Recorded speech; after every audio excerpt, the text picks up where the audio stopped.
প্রয়াত সুপারস্টার মান্নার একমাত্র সন্তান সিয়াম ইলতিমাস আসছেন রূপালী পর্দায়। ঢালিউড সিনেমায় নায়ক হয়েই হাজির হবেন তিনি। বিষয়টি সময়ের সংবাদকে নিশ্চিত করেছেন সিয়াম নিজেই।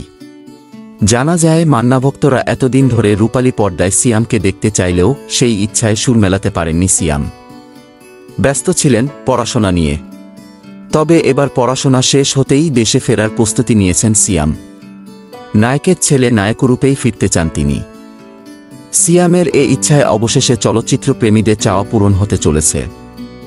তবে মান্না ভক্তদের স্বপ্ন পূরণ করে কবে রূপালী পর্দায় ধরা দেবেন মান্নাপুত্র, এ বিষয়ে এখনই কিছু বলতে নারাজ সিয়াম। এ প্রসঙ্গে সিয়ামের সঙ্গে কথা হলে সময় সংবাদকে সিয়াম বলেন, অনেক বছর ধরেই চলচ্চিত্র প্রেমীরা আমাকে নায়ক হওয়ার জন্য নানাভাবে অনুরোধ করে আসছিলেন। তাদের জন্যই চলচ্চিত্রে অভিনয় করতে যাচ্ছি। সিয়াম আরও বলেন, বাবা দেশের নাম্বার 1 তারকা ছিলেন। তার ছেলে হিসেবে আমিও নাম্বার 1 হয়েই চলচ্চিত্রে কাজ করব। আমি পড়াশোনার পাশাপাশি অভিনয়টাও শিখেছি।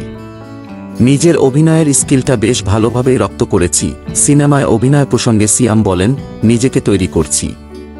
এ মুহূর্তে সিনেমার নাম ও নির্মাতার নাম বলতে চাচ্ছি না। তবে চলতি বছরেই দর্শকরা সে প্রশ্নের উত্তর জানতে পারবেন। উল্লেখ্য, সিয়াম সিনেমা নির্মাণ নিয়ে পড়াশোনা করেছেন যুক্তরাষ্ট্রে। তাই নির্মাণের দিকেই বেশি আগ্রহ তার। তবে ভক্তদের ইচ্ছার কথা চিন্তা করে অভিনয় জীবনে প্রবেশ করতে চলেছেন তিনি। সিয়াম চান রূপালী পর্দায় তার অভিষেক হোক সুপারস্টারের মতোই।